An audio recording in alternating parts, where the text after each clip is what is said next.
I remember the way he said it. Not as a question, not even as a challenge. He said it like a command thrown casually across a battlefield where he assumed he outranked everyone by default. "You're not supposed to be here, lady." His voice cut through the briefing room like a flicked blade, just loud enough for the rest of the men to hear, and just dismissive enough to get a few of them to smirk. No one laughed out loud, not really, but they didn't need to. Their silence, their glances, the way one of them shifted in his chair and crossed his arms like a silent show of alliance, it was enough. They didn't see me. Not really. They saw the uniform, the regulation haircut, the black file I carried in my hand, but it didn't compute. I didn't look like their idea of a commanding officer. Not with my braid tucked into my collar and my boots clean from the tarmac. Not with the face of someone they assumed worked logistics or public affairs. I stood in front of a table full of elite Navy SEALs, men who had been trained to recognize threat, hierarchy, and silence, and not one of them saw me as anything more than a misstep in the chain of command. I didn't answer him. Not yet. I just walked to the end of the table, deliberately, slowly, and placed the file down on the smooth surface. The cover was stamped with a red classification stripe and a mission number. I opened it, page by page, until I reached the operations order. Then I turned it around and slid it toward him.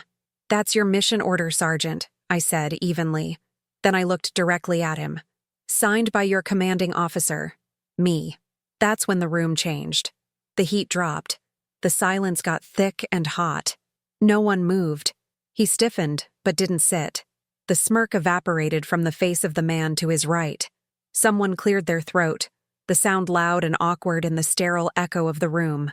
I didn't raise my voice. I didn't have to. The document did it for me. That was the moment he realized he had miscalculated. But for me, it wasn't just about that moment. It was the culmination of every room I had walked into and been underestimated. Every exercise I had led where someone assumed I was tagging along. Every operation where a junior officer addressed a male corporal before acknowledging me. Every time I had been called ma'am with a tone that stretched the word into a joke. I wasn't new to this. But that didn't mean it didn't sting. That didn't mean I didn't still feel the old reflex. That brief, slicing burn in my chest. The one that said, "Here we go again." The one that tried to rise into my throat and say something, anything, to prove I belonged. But I had learned over the years to let that heat burn itself out, to speak only when it counted. The day before that room, I had flown commercial from Quantico to San Diego. No escort, no official ceremony, no fanfare. Just me and a set of orders in my carry-on, wearing civilian clothes, blending in. I had rented a car from the airport like any other traveler and driven to the naval station at Coronado, entering through the restricted gate with my credentials scanned twice and double-checked. It was deliberate. My briefing arrival was unannounced on purpose, part of an operational evaluation protocol where leadership presence is intentionally withheld from the unit's internal chain of command until the final moment. I was to assess their readiness, leadership dynamic, discipline under ambiguity, and conduct during high-stress scenario preparation. What no one expected, apparently, was that I would be a woman, or that I had more combat experience than the man now shrinking into his seat. The SEAL team had been gathered for their pre-deployment briefing. They were expecting someone, just not me. The officer they were used to reporting to was intentionally delayed. The idea was to simulate chain disruption, assess adaptability. I knew I'd face some pushback. I always did. But nothing prepared me for the casual aggression in his voice, or the way they all let it hang in the air. That wasn't just a man out of line. That was a culture unchecked. One that believed leadership wore a specific face, and mine wasn't it. After I spoke, I let the silence stretch, not to be dramatic, but to let the truth settle, to let the reality of their miscalculations soak into their muscle memory. I wanted them to feel it, not just recognize it. There's a difference between knowing you made a mistake and being forced to sit in the consequences of that mistake. Slowly, he sat down, didn't say a word. His eyes never met mine again for the rest of the briefing. I went on with the operations outline like nothing had happened. I assigned positions, delegated communications checks, distributed satellite maps, gave the time for the next assembly point. Not once did I mention what had just occurred, because I didn't need to. The silence was already louder than anything I could say. When the session ended, a few stayed behind to clean up their notes. One younger member, maybe late 20s, approached me. He didn't say much, just, "Ma'am, thank you." It wasn't groveling. It wasn't performative. It was a man who saw what the others were trying not to see. I nodded once. That was enough. Later that evening, in my assigned quarters, I sat with the mission file still open, reviewing the team's performance history, injury reports, disciplinary records. The man who spoke to me like I was an intruder, Staff Sergeant Vaughn, had a clean file. Decorated even. Commendations for bravery under fire, letters of excellence from multiple COs. That was the part that got me.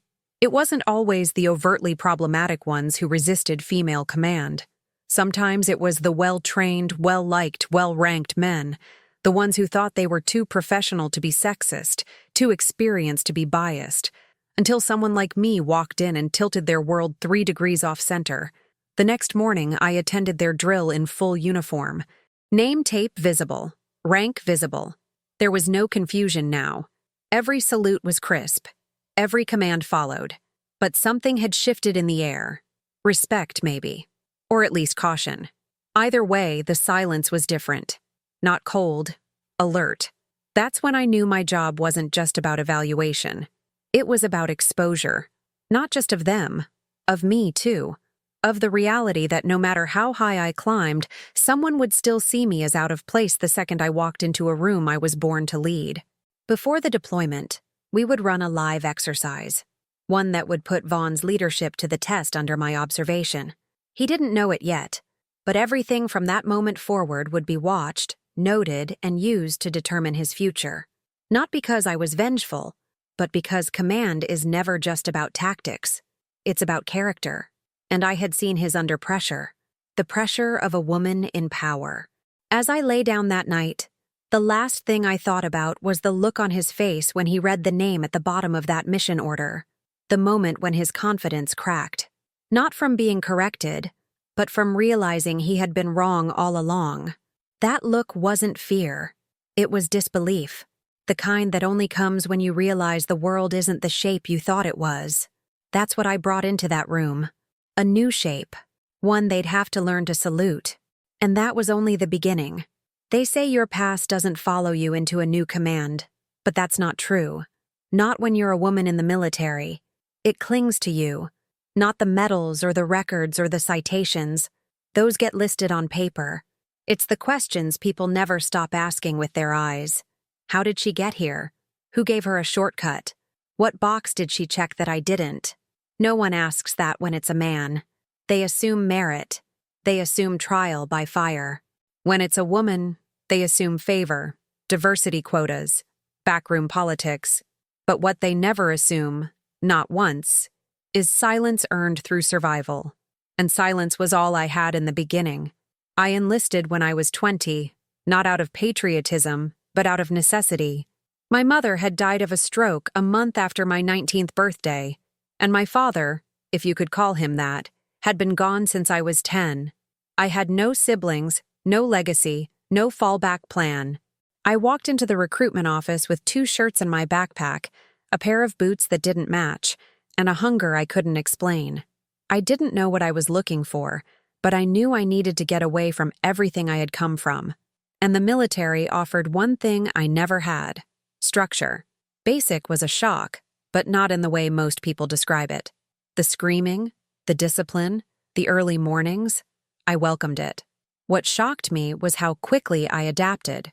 There was something mechanical in me, something quiet and sharp, that responded to order and repetition like a second skin. I learned to strip and reassemble my rifle in record time.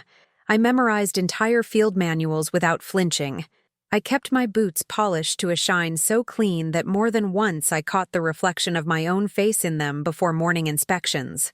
I wasn't the strongest, I wasn't the fastest, but I was the one they started copying during drills. That told me everything I needed to know, but it was also where I learned the first rule: Your excellence makes people uncomfortable if it comes in the wrong package. I didn't talk back. I didn't flirt. I didn't try to be one of the guys. And that made me invisible and visible all at once. I was the one they ignored until they couldn't. The one they laughed about until promotion boards came around and my name was called. After my first tour, I was offered a chance at selection. Not for SEALs, but for a joint special reconnaissance unit that operated in environments deemed too delicate for open combat presence. My role wasn't to kick down doors. It was to get close, get quiet, and get out with information others couldn't. I said yes, not because I wanted the glory. I knew there wouldn't be any, but because I wanted to see how far I could go before someone tried to pull me back. The training was brutal. Not just physically, psychologically. They broke you down to the smallest atom of your identity and built you back with silence and control. Days without speaking, weeks without light, simulated captivity, field exercises in freezing rain with no food, no sleep, no mercy. One night, I was left in the woods with nothing but a radio and a folding knife, instructed to survive 72 hours and make it to a recovery zone without detection. I made it in 49. When I arrived, the instructor looked me in the eye and said, "You're not what I expected." I didn't respond. I'd already learned that silence was louder than thanks. That assignment changed me. I operated in places I can't name to this day. Under aliases I sometimes wake up remembering. I watched operatives break protocol under pressure, and I learned what it meant to lead without being seen. I led two-man teams into cities with no maps. I helped extract hostages without firing a bullet. I built a career on silence, shadows, and knowing when not to speak. And that, ironically, became the thing that made people question me most. Because I didn't advertise my service. I didn't boast in bars or collect groupies with war stories. I just worked, and waited, and kept climbing. By the time I made lieutenant commander, I had been denied informal mentorship more times than I could count. Men with less experience had become instructors while I was still being handed checklists like a trainee. I was sent to briefings and then asked to leave the room. I sat through strategy meetings where I made suggestions that were ignored, until someone else repeated them, louder, with a deeper voice. I once ran a successful extraction that made front-page news, only to have my name left off the internal commendation list. It was never explicit. That's the thing. It's never explicit. It's always in the form of almost. Almost invited. Almost recognized. Almost equal. So when that SEAL barked at me in the briefing room, when he looked me up and down and said I didn't belong, he wasn't just speaking for himself. He was echoing every unspoken rule I'd fought against for 16 years. And part of me, I admit, wanted to break protocol that day, to make an example out of him in front of everyone, to raise my voice for the first time in my career and make them hear me. But I didn't, because I had learned a deeper rule. Anger feeds their story. Silence rewrites it. The irony is, I had read Vaughn's name weeks earlier. I had studied his record, his deployments, his leadership notes. I knew the mission number before I even stepped into the room. I knew what he thought he was, and I knew how wrong he was about what leadership actually meant. Command isn't barking orders or commanding fear.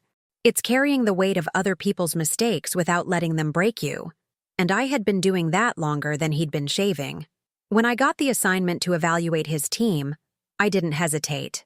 Not because I wanted to prove anything, but because I knew teams like his, the ones that ran on testosterone and tribalism, were exactly the ones that crumbled under pressure when things didn't go according to script.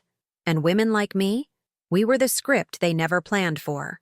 There was a time I might have tried to soften the blow, to ease the transition, to be more approachable for the sake of cohesion, but not anymore. Because every time I did that in the past, I gave away a piece of myself to make them comfortable. And now, I was done giving. The road that led me to that moment didn't start with glory. It started with being unseen, underestimated, pushed aside. But every step I took in silence made my footing stronger. Every operation I completed without applause made my instincts sharper. And every room I entered where they didn't expect me, those were the rooms I ended up leading. They didn't see it coming, but that was the point. because by the time they realized I was the one writing the orders, it was already too late to rewrite the ending. There's a specific kind of betrayal that doesn't come from enemies. It comes from the people you trained beside. The ones who called you sister on long deployments. The ones who laughed at your jokes in the rec tent, shared gum before drills, and nodded silently when the orders came down. These aren't the ones who shouted you down or questioned your right to wear the uniform. They're the ones who said nothing when it happened, who looked away, who let the room go quiet when you needed someone, anyone, to say she belongs here. I never expected a cheering section, but I did expect loyalty. I earned that much at least. It started early in my career. Not with a bang, but with the rustle of changed conversation when I entered the room. Not with insults, but with inside jokes I wasn't part of, even though I'd been there when the stories happened. I remember being in Kuwait, my first overseas rotation. There was a Corporal, Henderson, who always made a point of saving me a seat during briefings. He'd rib the others if they said something dumb, back me up in strategy huddles. I thought we had mutual respect. Then one night, walking past the laundry tent, I heard my name. I stopped, half out of instinct, half out of dread. "She's sharp," someone said. "But come on. She probably got fast-tracked for being the token." Another voice chuckled. "Bet she's never even seen half the stuff we have." The second voice was Henderson's. That was the night I learned how easily camaraderie melts into cowardice. It's one thing to face open resistance. You can name it. You can respond. You can stare it down across a desk or a drill field. But passive betrayal, the kind done with silence, with absence, with subtle withdrawal, that's what really gets under your skin. You start to doubt your memory. Was it really that bad? Did I imagine the tone? Was I being too sensitive? And then it happens again and again, until you stop asking, until you just carry the weight of it in silence and move on. After my first commendation, a mission that required a coordinated airlift under hostile fire with only 19 hours of notice, my name was passed over in the official readout. It was a clerical error, they said. Just a formality. But that same week, a junior officer who had botched comms during the same mission got a handshake from the captain and a write-up in the base newsletter. No one said anything. No one pulled me aside and said, "Hey, that wasn't right." My own team leader, someone I had personally covered for during that mission, just said, "That's the game, LT. Don't take it personal." That line haunted me for years. Don't take it personal. Like invisibility was a rule, not a choice. Like the only way to survive in uniform as a woman was to expect less. Celebrate scraps. Smile when you're left out. Because if you complain, you're emotional. If you insist, you're difficult. If you raise your voice, you're unhinged. So you lower it instead. You practice saying no problem with a smile. You master the art of swallowing rage like aspirin. The worst part wasn't the strangers who doubted me. It was the men who knew me, who had seen me under pressure, had relied on me in moments that counted, and still stayed quiet when the room turned.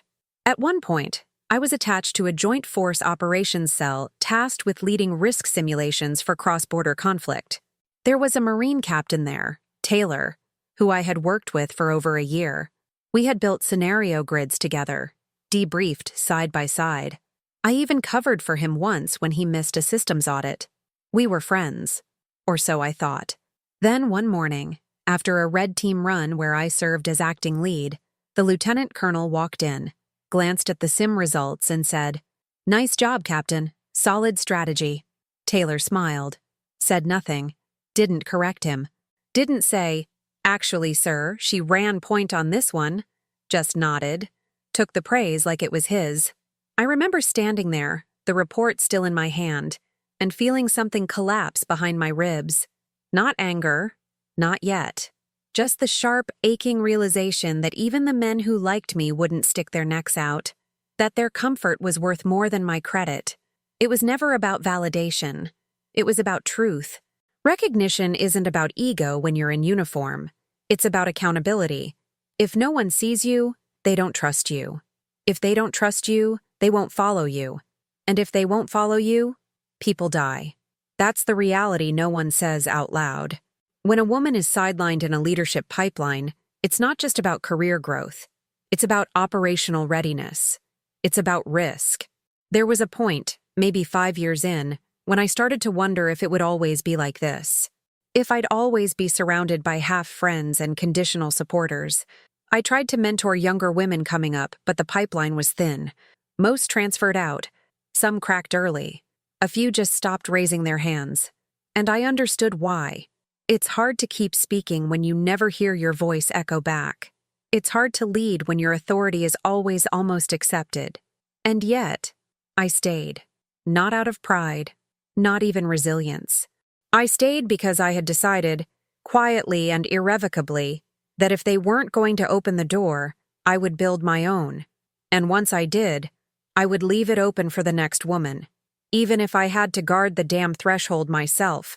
So when I walked into that SEAL briefing room all those years later, when Vaughn barked at me like I was trespassing on sacred ground, I didn't flinch because I had heard it all before. The only difference was, this time, I had the power, and I didn't owe anyone a warning shot. The men in that room weren't the first to see me as a problem. They were just the first who'd be forced to answer for it.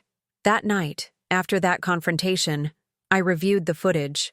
The room had been under passive surveillance as part of the eval, standard protocol for deployment assessments. I watched the tape back in silence, pausing at the exact moment when Vaughn said, "You're not supposed to be here, lady." The smirks, the silence, the look on my face, still and unreadable.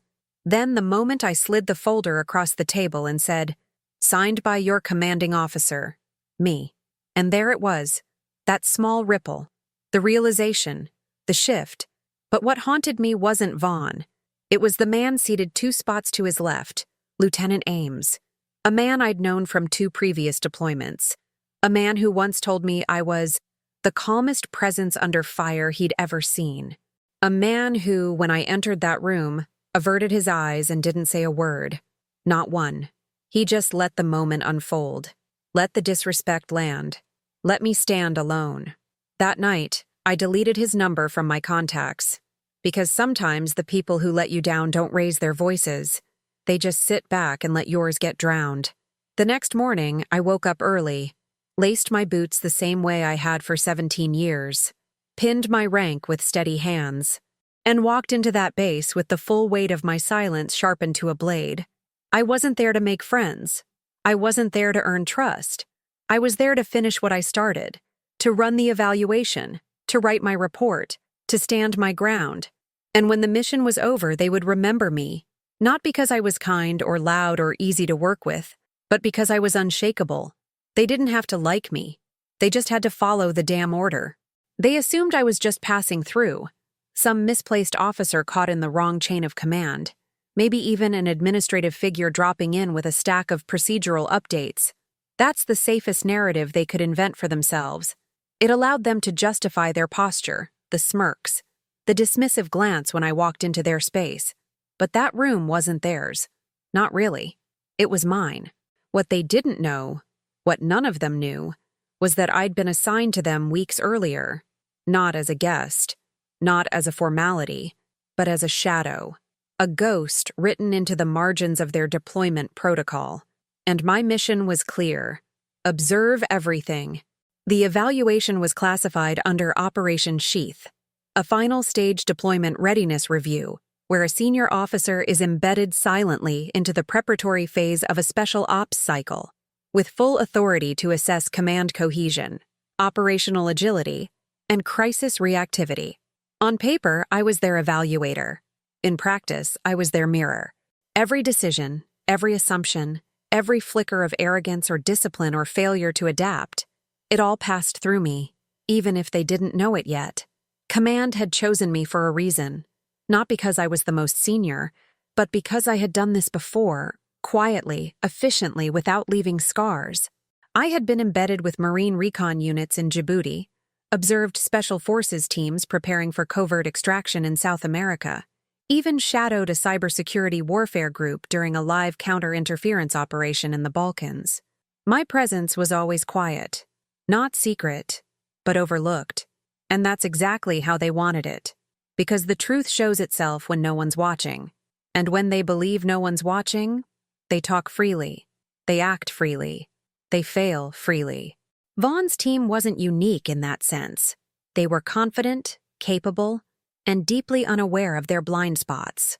That's what made them dangerous, not in the field, but to themselves. Units like theirs survive off reputation. Their names precede them. And that, I've found, is the first sign of decay. No unit should believe it's untouchable, because the second that belief hardens, respect for discipline softens. That's where rot sets in. I'd started reviewing their internal dynamics 2 weeks before I ever set foot on base. The files told one story. The call signs, the personnel jackets, the commendations, all clean. Textbook. But it's the gaps in a file that interest me most. Lack of disciplinary reports doesn't mean there's no misconduct. It often means someone stopped documenting it, or chose not to look. Vaughn himself had 3 letters of commendation from separate operations in a 13-month span, but no leadership evaluations attached. That's not oversight. That's curation. By the time I arrived, I already knew the layout of their interpersonal chain. Vaughn was dominant, not officially in charge, but a gravitational center. His peers deferred to him socially, even when hierarchy said otherwise. Lieutenant Ames, technically his superior, had a record of de-escalation that read more like avoidance. He let Vaughn lead because it was easier. Sergeant Colby, the youngest on the team, was underdeveloped. High potential, low confidence. He followed the current. And the current was Vaughn. I arrived on base without fanfare. That was the point. I was issued generic quarters. No staff, no assistant. I wore regulation fatigues with no flair, no badges, no signals of distinction beyond what protocol required. My official arrival was marked as liaison consultant, an intentionally vague title that ensured no one would ask too many questions. I sat in on strategy meetings under the pretense of communications alignment. I reviewed equipment manifests citing coordination audits. I walked among them in the hangar, on the range, during meal prep, always quiet, always taking notes. Not on paper. In my head. That's where I always keep the important things. Paper can be compromised. Memory, when trained properly, is a fortress. What they didn't know, what Vaughn didn't know when he barked at me in that room, was that I had already seen him under strain. Just 3 days before the confrontation, I'd observed him during a closed-door dry run of an infiltration sim. He'd taken the lead, of course, issued orders with confidence. But when the sim introduced an unexpected variable, a civilian appearing mid-op, he froze. Briefly, but enough. Sergeant Colby stepped forward, made the call to neutralize, and Vaughn later overrode him during debrief, retroactively claiming he had authorized the decision. That wouldn't show up in any report. But I saw it. I watched Ames nod silently. I watched the others pretend it hadn't happened. I recorded everything. Not electronically. Not during shadow evaluations. Just with precision. Timestamps, reactions, language, who stood up, who looked away. These aren't mistakes. They're patterns. One night I sat alone in the observation gallery above the range, watching their night fire drill. I watched Vaughn take shots with mechanical precision, arms steady, breath measured. He was good, no question. But there's a difference between aim and vision. The first gets you through a corridor. The second gets your team out alive. He didn't see Colby flinch when the flare ignited near the back berm. He didn't notice the moment Ames pulled rank in the wrong tone, confusing the call-out. He didn't correct. He didn't adapt. He finished the drill and walked off without a glance behind him. That's not leadership. That's performance. It's easy to lead when the lights are on and everyone's watching. But real leadership is what happens in the dark, when the only audience is consequence. And that's what Operation Sheath was designed to reveal. Not what a team says it is. What it actually is, when ego steps aside and reality walks in.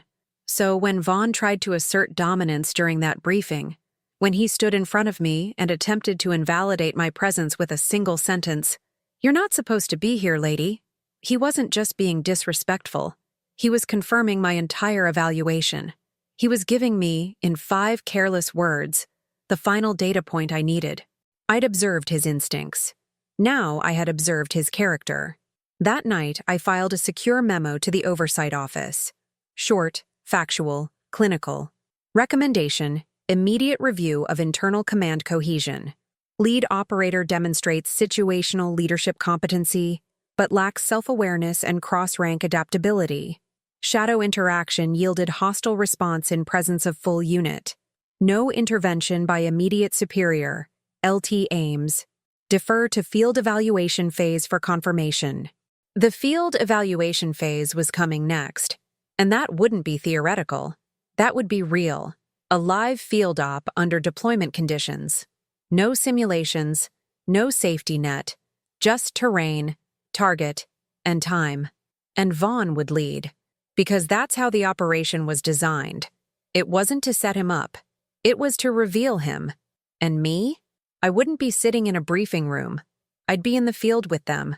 This time, there would be no folders, no titles, no explanations, just the mission. And whoever came back from it with their authority intact. I've learned over the years that disrespect rarely starts with one man. It's easy to point at someone like Vaughn and call him the problem. He's loud, he's visible, he gives people something to blame. But what most never want to admit is that men like Vaughn don't appear out of nowhere. They're cultivated, grown, reinforced by a system that teaches competence is best served with bravado, and that humility is a liability. What he said to me in that briefing room, "You're not supposed to be here, lady," wasn't just an insult. It was the final expression of a culture that had been left to rot behind closed doors. A culture where silence was mistaken for consent, where passive compliance masqueraded as unity, where leadership meant control, not accountability. And the worst part? It was all sanctioned. I'd seen it before, in other units, in other bases, the way certain names carried more weight than ranks, the way some men walked into rooms with the confidence of command, but without the burden of responsibility. That's what Vaughn had, the dangerous combination of tactical proficiency and emotional immaturity.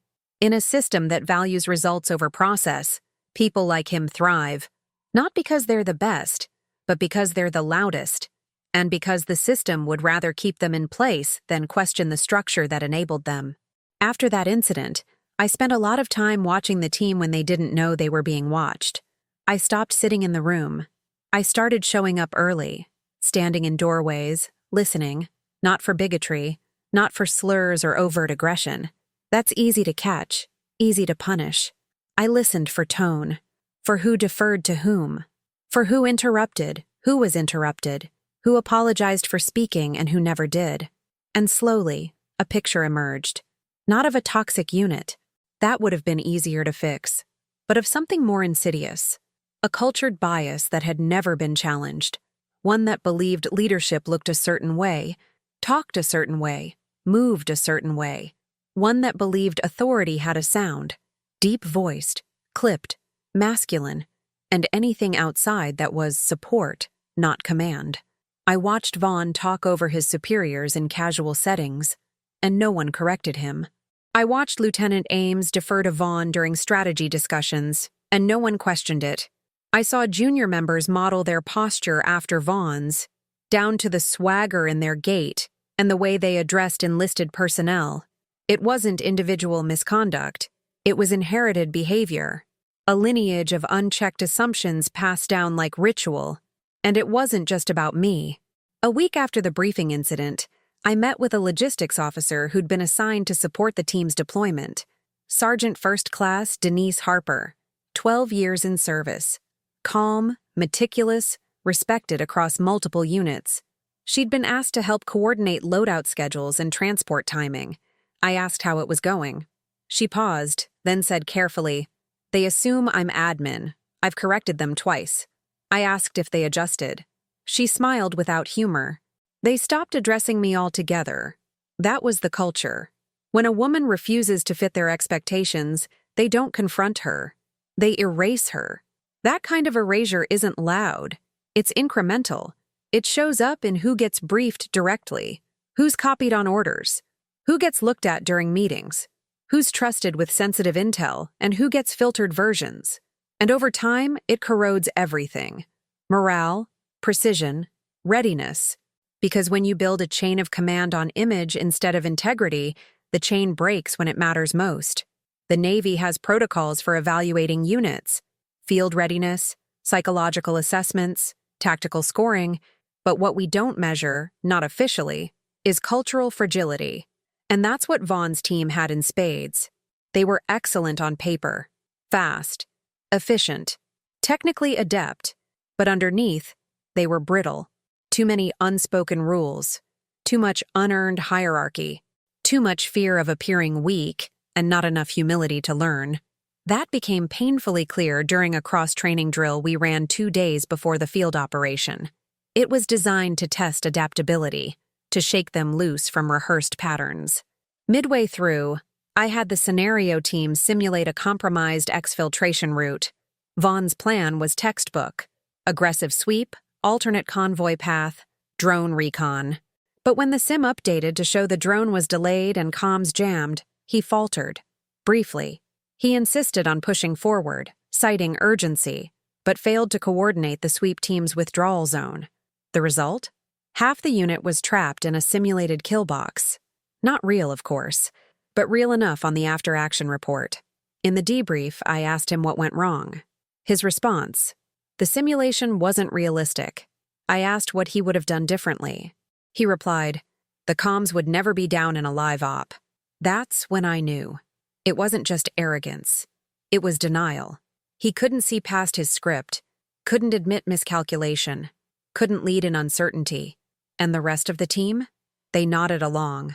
Because challenging him would have meant challenging the structure that had protected them all. Later, in private, I spoke with Ames. I asked him why he didn't intervene during the sim, why he let Vaughn take lead on a plan that was falling apart. He looked at me for a long moment and said, he gets results.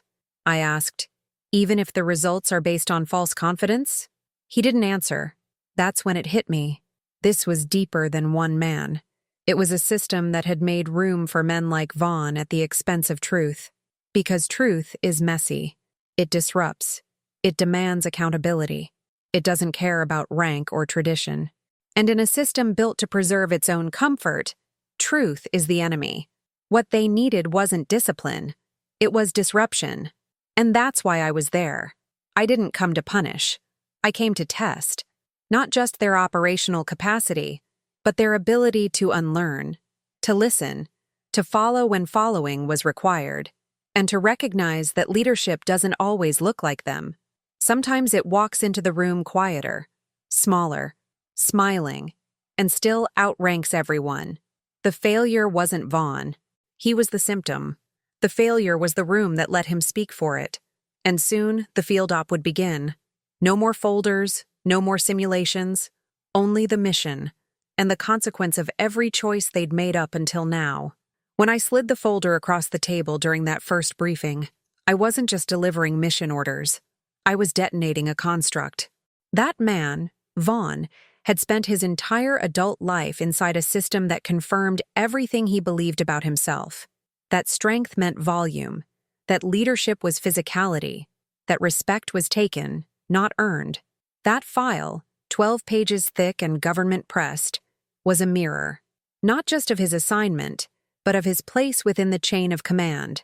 And it told him something no one had ever dared say out loud. You answer to her. He didn't read the words at first. He looked at the paper like it was a prop, part of some procedural error that would be corrected once the real officer arrived. I watched his eyes scan the top line. Operation Sheath, Deployment Evaluation Directive, Naval Special Warfare Group 1, then the assignment number, then the names, then the line that broke his posture. Field Commander, Lieutenant Commander A. Monroe. My name, my role, my authority. His jaw didn't drop. He didn't stammer or shout. That's not how ego breaks. It retracts. Slowly, it stiffens. It recalibrates, looking for a way to explain the mistake without admitting there was one. I'd seen it before, not just in men like Vaughn, but in boardrooms, control towers, remote bases, places where power had been worn so long it had reshaped the bones beneath it. What they can't process, they dismiss. But paper doesn't flinch. It doesn't give them that out. That's why I carried the file myself. not for protocol, for impact. Most officers would have passed it off, let a staffer drop it on the desk, but I knew better. Because that file was never just about content. It was a ritual, a confrontation, a reassertion of truth in a space that had grown allergic to it. Every line in that document had been reviewed by upper command, approved by logistics, timed to arrive exactly 48 hours before field launch. It detailed the op structure, chain of command, evaluation metrics, contingency thresholds, but none of that mattered as much as the signature. Mine, in black ink, final. What Vaughn didn't know was that I'd written that mission structure myself, not just the outline, the sequence. I built it to test them, not cruelly, not manipulatively, strategically. The first phase would appear straightforward, a standard recon and extraction drill, 3 primary objectives, 20-hour clock. But embedded within that structure were trigger points, moments where communication would fail, where terrain mapping would shift, where decisions would have to be made without direction, and I wouldn't intervene. I'd observe, document, report. The reason was simple. Their performance under pressure wasn't the only thing being measured. Their response to female authority was part of it too. Not officially, not written, but understood. After months of reports from adjacent units, subtle signs of gendered bias, discrepancies in training engagement, underperformance during joint exercises with female leadership, this op had been commissioned not only to assess readiness, but resistance, and I was the perfect storm. I had every clearance, every credential, every tool at my disposal, but most of all, I had patience, the kind that only comes from years of being the only woman in a room and still outperforming half of it, the kind that teaches you to wait for the moment the room shows its true shape. That moment came 36 hours after the briefing. We were in pre-mission review. Vaughn had adjusted, at least on the surface. He addressed me formally now. "Ma'am, Lieutenant Commander." But his tone was sanded down, dulled by tension. He didn't look me in the eye. He didn't challenge me directly.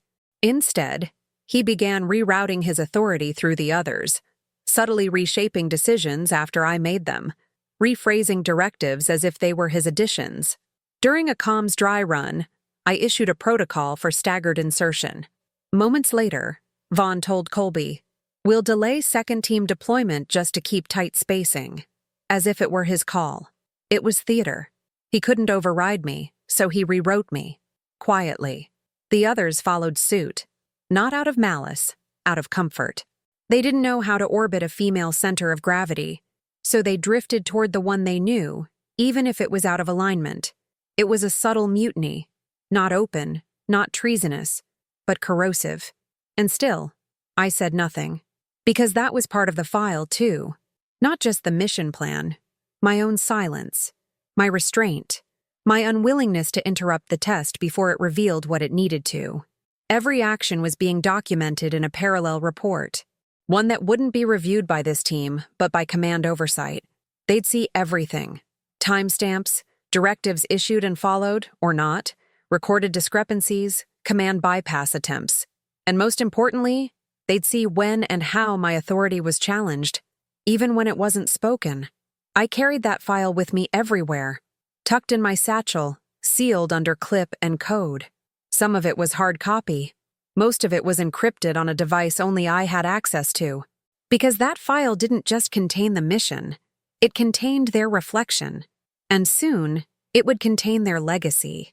The night before launch, I ran a final systems check with our forward support staff. As I was leaving the comms tent, I passed Vaughn smoking alone near the staging vehicle. He didn't acknowledge me, but as I passed, he muttered just loud enough to be heard, "Some of us actually trained for this." I stopped, turned slightly, not all the way, just enough to let the weight of his words fall between us. And then I said, calmly, without inflection, "And some of us wrote the mission you're about to follow." He didn't reply. Because the illusion had finally cracked. He had built himself around a story where women didn't lead men like him, where command looked a certain way, sounded a certain way, and now he was staring down the reality that none of that was true, that he wasn't who he thought he was, and I wasn't who he needed me to be for that story to make sense. When I returned to my quarters that night, I opened the file one last time, not to read it, to feel it, the weight of it, the authority in its pages, the burden and the clarity. It wasn't just a binder of orders. It was the culmination of years of being passed over, doubted, tested beyond necessity. It was proof that I no longer had to justify my place. I was the place. Tomorrow, we'd launch. Tomorrow, Vaughn would lead, under my command. Tomorrow, the real evaluation would begin, and the file would still be with me, not as backup, but as record. Because illusions are loud, but paper is eternal. The mission briefing was scheduled for 600, but I arrived 30 minutes early. Not because I had to, because I always do. In rooms like that, rooms where power isn't handed to you but inspected under a microscope, presence is a form of defense. And precision is the blade you keep sheathed until it's too late for them to react. I didn't say much when I entered. Just nodded to the communications tech and took my place at the head of the room, flanked by two screens, one with the satellite feed from our target zone, and the other displaying the phased objective sequence for Operation Sheath. They began filtering in slowly, all of them wearing the usual expression you see before high-risk field deployments: controlled intensity, sharpened silence. But this time, there was something else layered beneath it, a stiffness in their posture, a nervous flicker in the eyes.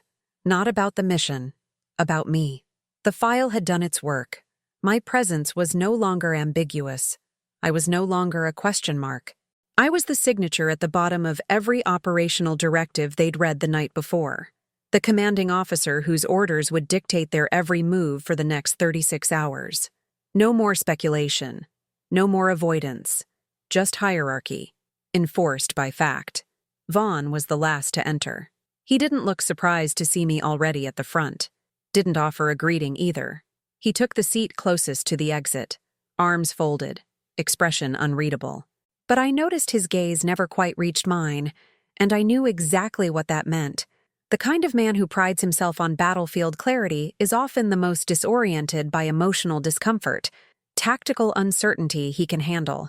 Chain of command disruption, especially when it defies his expectations. That's where the internal compass goes haywire. I watched him scan the screens, pretending to study the mission flow. But his attention was fractured, his breathing shallow. And most telling of all, he didn't ask a single question. For a man like Vaughn, that was deafening. I opened the briefing with a direct address. As of this hour, Operation Sheath proceeds as green. Weather forecasts are stable. Target zone remains clear. We're initiating with Phase 1 insertion at 0430 tomorrow. You'll have staggered drop intervals and 2 fallback exfil points. All comms will be routed through my station. Questions before we continue? Nothing. Not a word. I continued. The next 20 minutes were filled with technical briefings, loadout confirmations, encryption codes, medevac contingency chains. Standard material, except for one deviation I introduced. Midway through Phase 2, the team would encounter a simulated intel extraction scenario involving an embedded civilian asset. A woman in disguise, identity unknown. Her behavior would be erratic. Her responses vague.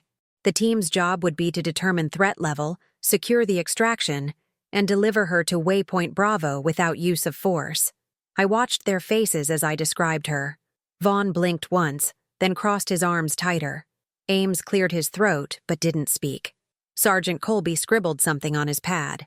No one asked why the variable had been introduced. No one questioned its design.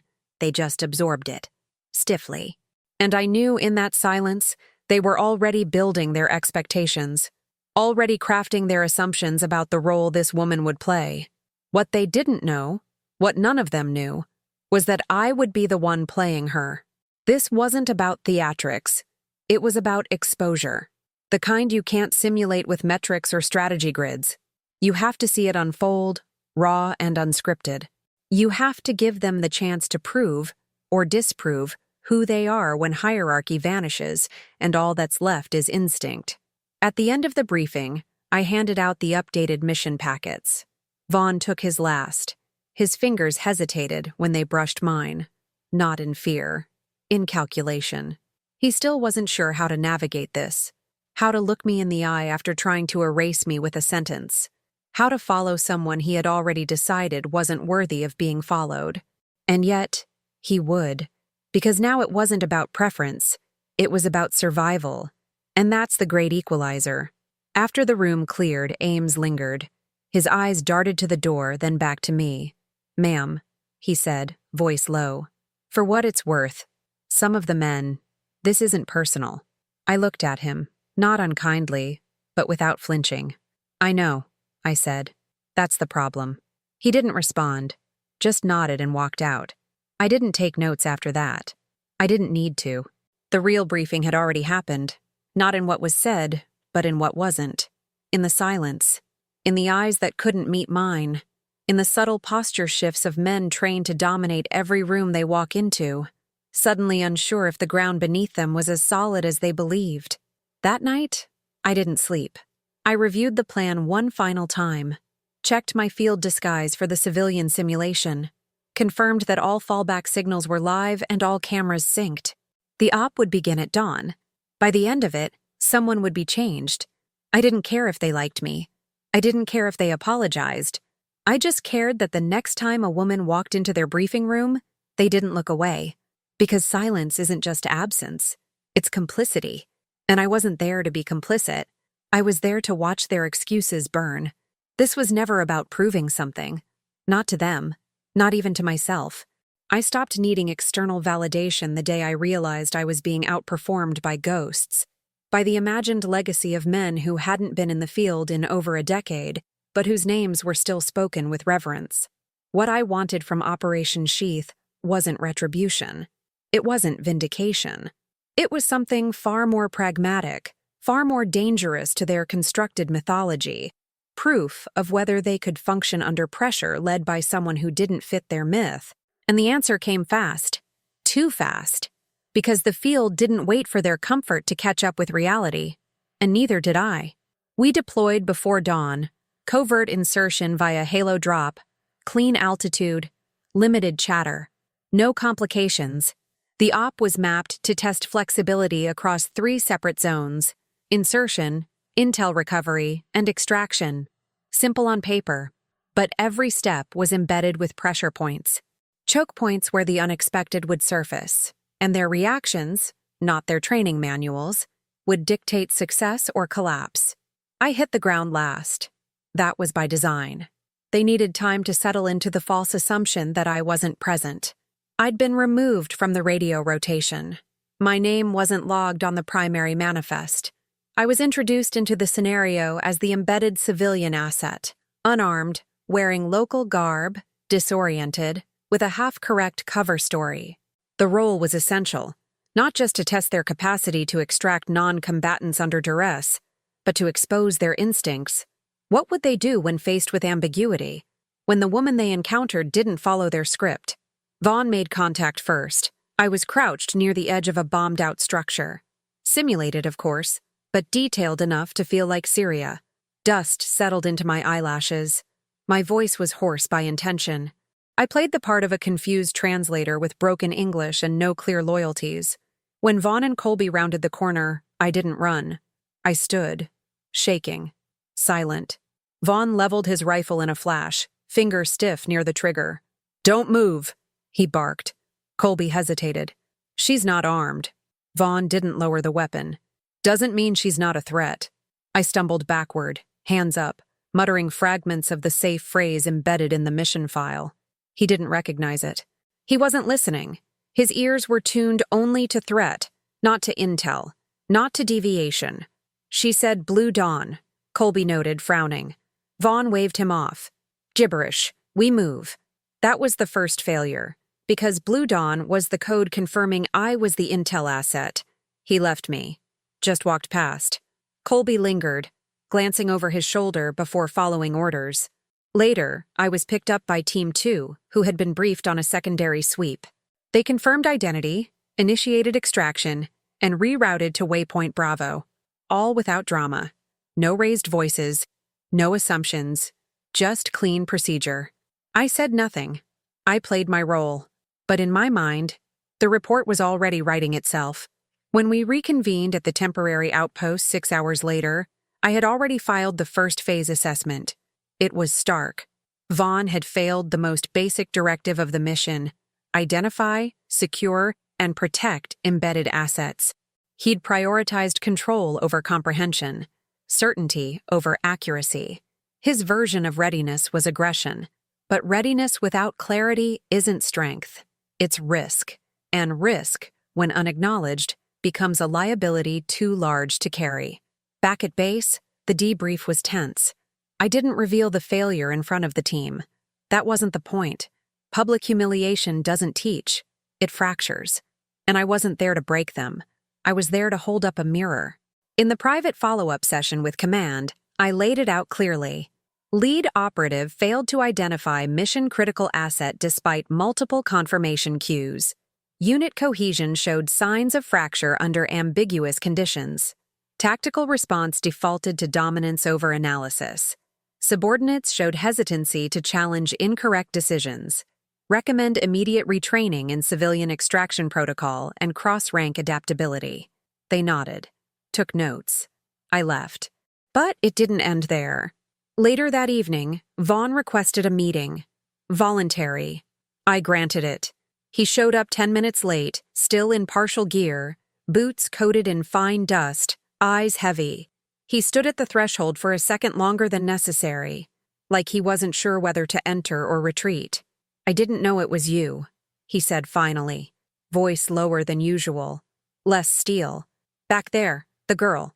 She wasn't me, I answered. She was a civilian. Your only job was to extract her. He looked away. She didn't fit what we were told to expect. And there it was. The sentence that summed up everything. She didn't fit. The same way I didn't fit his picture of command. The same way female authority doesn't fit their war stories. The same way complexity doesn't fit into their black and white maps. I didn't answer him. I let the silence stretch. He shifted. Look, I'm not trying to, but he didn't finish, because there was nothing left to say. He turned to go but paused at the door. I guess you got what you wanted. I looked up, calm. What I wanted, I said slowly, was to know whether my team would be ready to operate under uncertainty, under pressure, under me. You showed me the answer. He left. That night, I sat alone in my quarters, looking at the field logs. I reviewed the footage from helmet cams, from drones, from the static stations. Vaughn didn't just overlook the cues. He dismissed them, disregarded Colby's correction, ignored the language, failed to secure the zone. And what chilled me wasn't just the mistake. It was how natural it came to him, how unquestioned. If that had been a real mission, if that woman had been real, she wouldn't have made it out. That was the moment I understood something deeper. This wasn't about one team. It wasn't about me, or gender, or even rank. It was about the illusion of preparedness.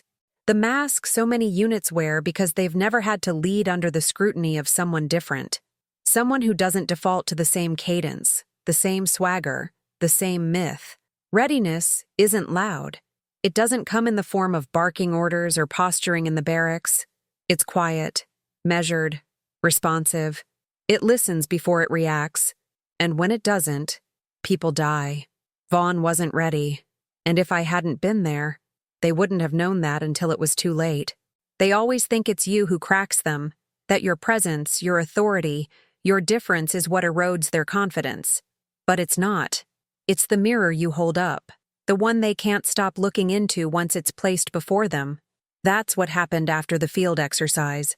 Not immediately, not explosively, but slowly, quietly, like fatigue setting into joints after a long march. One by one, they started to unravel, not because of anything I said or did, but because I had forced them to confront a version of themselves that no one had ever dared expose. A version not built on competence or loyalty, but on hollow confidence, inherited silence, and unchecked ego.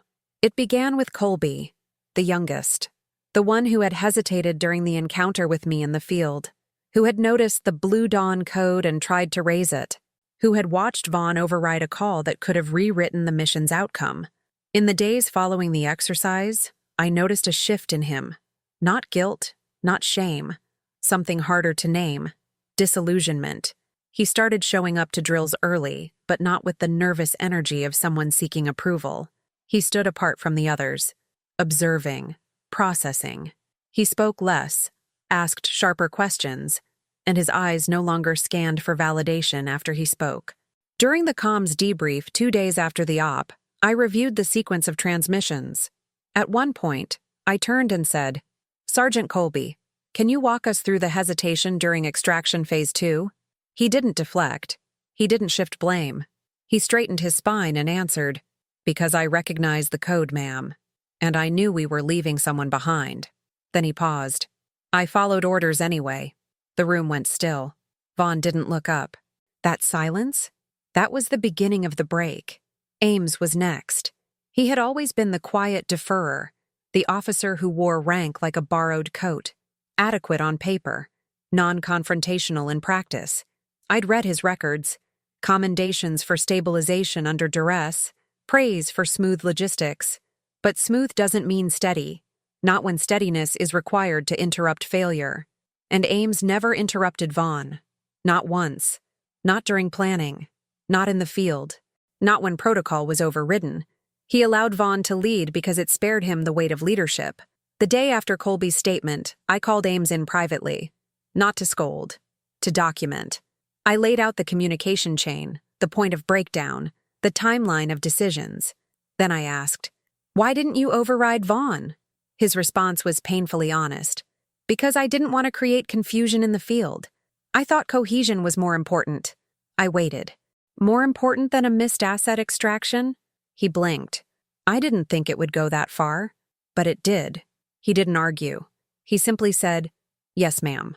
And that was the first time he called me ma'am, without a fraction of hesitation. That was his break. And then there was Vaughn.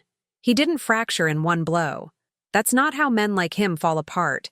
They chip, they deny, they reframe. First, he avoided eye contact during debriefs. Then he skipped informal gatherings. Then he stopped asserting himself altogether, answering with clipped responses and nods that felt more like empty signatures than understanding. But the break came where it always does. Not in public, but in solitude. 3 nights after the debriefs concluded, I found a report slid under my door. No signature, no formatting, just printed text on blank paper. The title, Post-op Observations. The content, raw, unfiltered reflections. Paragraphs of acknowledgement, of misjudgment. Lines like, "I see now what I didn't before. I led from assumption. I failed to listen. I treated authority as a competition, not a responsibility. It didn't ask for forgiveness. It didn't name me, but it was clearly his. The tone was unmistakable, stripped of bravado, free of deflection. That was the moment I knew he had seen it. All of it. Not just the error in the field, but the architecture of himself. And he didn't like what he saw. I didn't respond. Not because I wanted to punish him, but because his growth, if it was real, didn't need my approval. What he did next, whether he changed, whether he stepped down, whether he owned the failure publicly, would determine everything. Not for me. For him. The Command Review Board received my final report a week later. The assessment was exact, clinical, unemotional. Vaughn was marked for immediate retraining, placed under a 6-month probation for field leadership. Ames was recommended for mentorship reassignment. Colby was flagged as a candidate for accelerated leadership development. But beyond the names and ranks, the report included something else.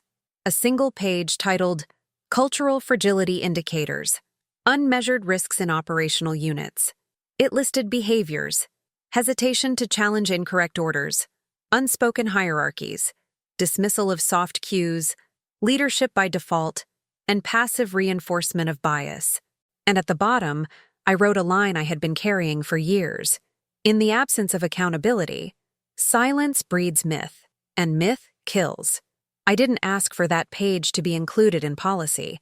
I didn't lobby for it. I simply wrote it and placed it where it needed to be.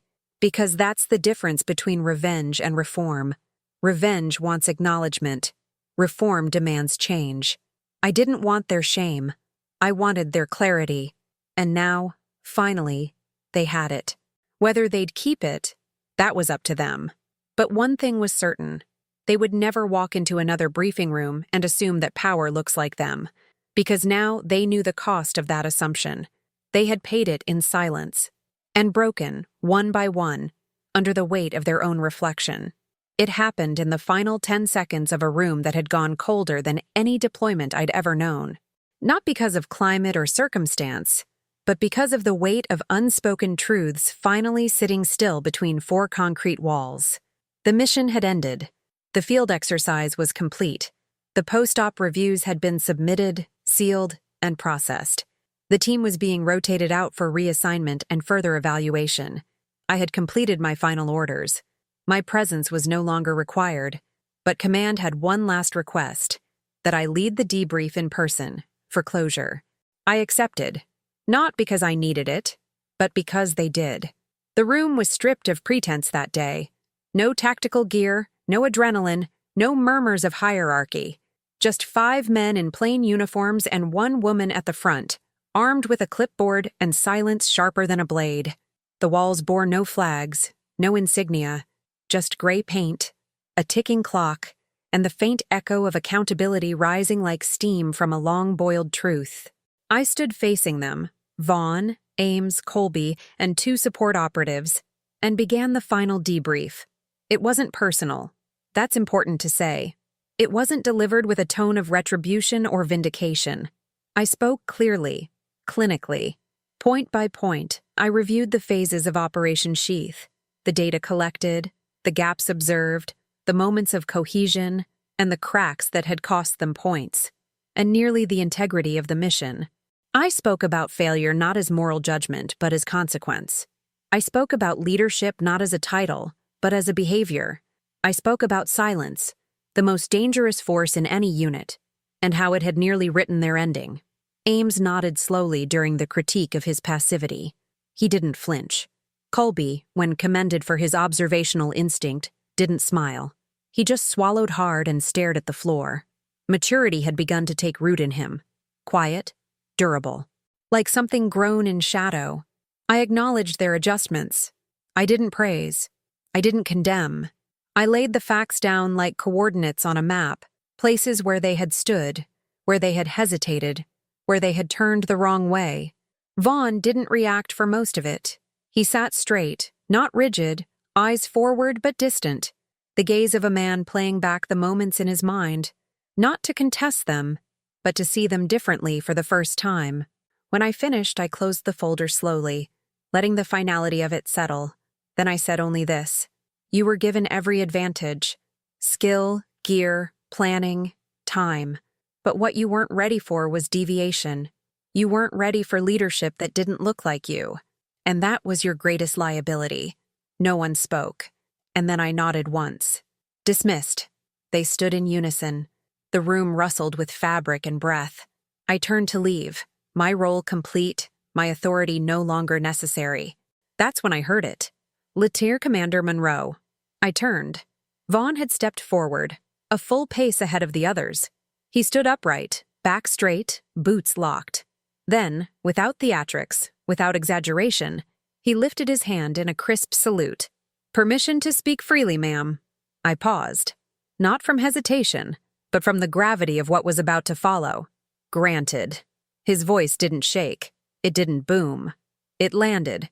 Even controlled. Not for performance, but for truth. I was wrong. 3 words.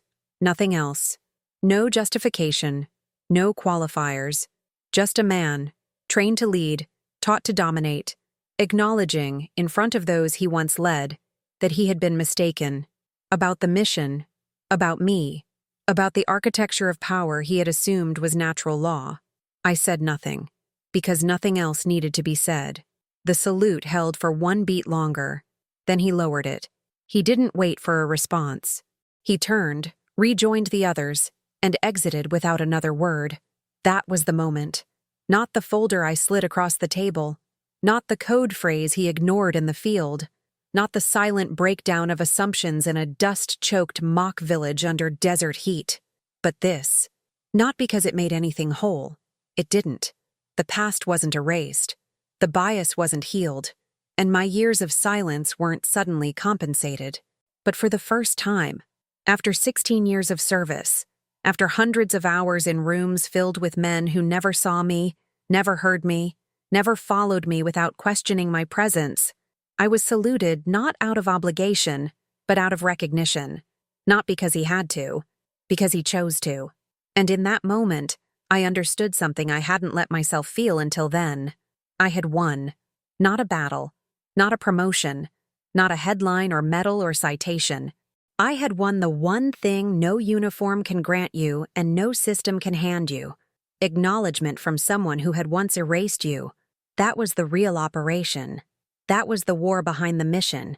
And I didn't need to write it into my report. It was already written. In the quiet between us, in the slow way his hand rose to his brow, and in the certainty with which he stood. I left the room with no folder in hand, no voice raised, no final words. Just the memory of a room where myth cracked, ego stepped aside, and for once, just once, truth stood alone. Command doesn't need to be loud. It needs to be seen. And now, finally, I was. After the room emptied and the echo of his salute faded behind the steel door, I didn't feel victorious. Not in the way some might expect. There was no surge of pride, no pulse of adrenaline, just stillness. Like the kind you find in the desert at 0300 when even the wind forgets to breathe. The mission was over. The debrief was complete. Command had everything they needed: evaluations, logs, behavioral footage, signed assessments. I could have packed my bags that moment. I could have caught the next transport out and never looked back. But I didn't. I stayed 2 more days. Not for them. For me. It's strange what silence reveals when the noise is finally gone. The base felt different in the days after the final report was filed. No one looked through me anymore, but no one approached either. It wasn't distance. It was deference. A new language. Unspoken. In the cafeteria, seats were left open near mine, not out of fear, but quiet invitation. In the hallways, the eyes that used to flick past me now settled. Not lingering, not sizing me up, just seeing. And I realized how much of my life had been shaped by the absence of that one simple act. I didn't want a ceremony. I didn't want an award. What I wanted, what I'd always wanted, was to exit without erasure. To leave a room and still exist in the memory of those who remained. Not as a surprise, not as a correction, but as part of the truth. On the second morning after the debrief, Colby found me outside the comms station. He wasn't in uniform. Just a standard base t-shirt, hands jammed into his pockets, awkward in a way that only honesty makes a man. He didn't salute. He didn't stand at attention. He just said, "I'm staying in. For good. I wanted you to know." I looked up. "I'm glad." He scratched his neck. "It's different now." "What is?" He thought for a second. "What leadership looks like." That was all. No long monologue. No apology for not having spoken sooner. Just that sentence. And that was enough. That afternoon, I began clearing my quarters. There wasn't much. A folder of notes, my gear, a half-read novel I'd pretended to finish weeks ago. As I zipped my duffel, I found something at the bottom of my locker. A folded note. No name. Inside was a single sentence. "You changed the way I see command." The handwriting was small, tight, almost restrained. I didn't recognize it, but I didn't need to. That wasn't the point. Whoever wrote it wasn't trying to be known. They were trying to give me something I never asked for. Acknowledgement, private and untraceable, just like the work I'd done. I left the note there, not to discard it, to leave something behind. Not everyone gets to control the shape of their absence. Some are forgotten in silence. Others erased through dismissal. I wanted something else. I wanted to become a presence that didn't need to shout to stay real. A shadow cast not by force, but by the gravity of having existed fully, even if only for a brief moment in their world. On my final morning, I walked the perimeter trail before sunrise. The air was clean. No drills. No boots pounding gravel. Just me and the dawn. At 6:30 sharp, A convoy rolled out. I wasn't part of it. I watched from the edge as Vaughn climbed into the lead vehicle. He didn't see me. Or maybe he did, and chose not to show it. Either way, he adjusted his headset, gave a sharp nod to the operator beside him, and disappeared into the desert with the others. And I felt something unexpected. Not closure. Relief. Because I didn't want him to carry guilt. I didn't want them to stay haunted. I wanted them to move forward. Sharper, more precise, less blind. They didn't owe me a legacy. They owed it to themselves not to repeat the blindness that nearly cost them everything. As for me, I boarded my transport that afternoon.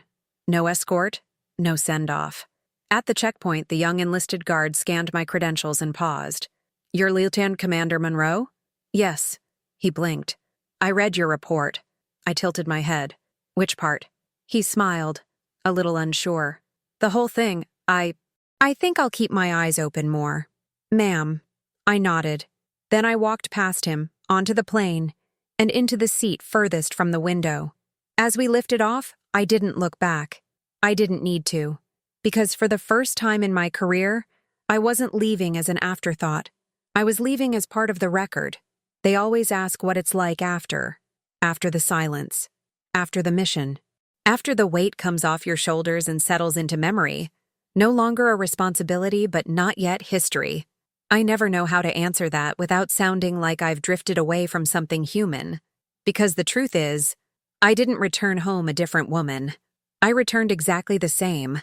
It was the world around me that had to adjust. There's this idea, especially in the civilian imagination, that women like me live in extremes, that we burn too hot to settle, that once we take command, we never exhale, that when we take the uniform off, we're still looking for targets. I understand where it comes from. We carry ourselves with posture sharpened by necessity. We speak with the kind of calm that makes people check themselves before they interrupt. We walk like we still expect gravel beneath our boots. And maybe we always will. But I didn't come back to make a point. I didn't come back to lecture cadets or write a book or become some viral story about the woman who outranked a SEAL and made him salute. That wasn't the mission. And it's not the legacy I need. I came back to breathe, not to vanish, just to re-inhabit the spaces that were once mine before I had to earn the right to be seen in every room. I moved into a quiet apartment near the coast. 1 bedroom, simple furniture, no base housing, no roommates, just me, a black coffee pot older than some of the men I commanded, and a window that faced the water. I didn't want silence. I wanted peace. There's a difference. Silence is what they gave me when they ignored me. Peace is what I gave myself when I stopped needing their validation. My days changed shape slowly. At first, I still woke at 500, out of habit. My body still believed the sun needed permission to rise. I'd lace my boots before remembering I didn't have to. My hand would hover over the stack of folded fatigues before turning instead to the drawer with cotton shirts and jeans. Civilian clothes still feel strange, not because they're soft, but because they don't carry weight. You put them on and no one reads your rank. No one reads anything. You are blank again. And there's a strange power in that. I started taking long walks without checking my 6. I stood in line for coffee without counting exits.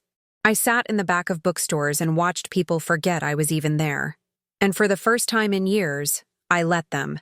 I let myself be background. Not because I was invisible, because I no longer needed to prove I wasn't. But the military never fully leaves you. I still find myself assessing everyone in a room instinctively. Not for threat, for structure. Who commands it? Who yields? Who watches before they speak?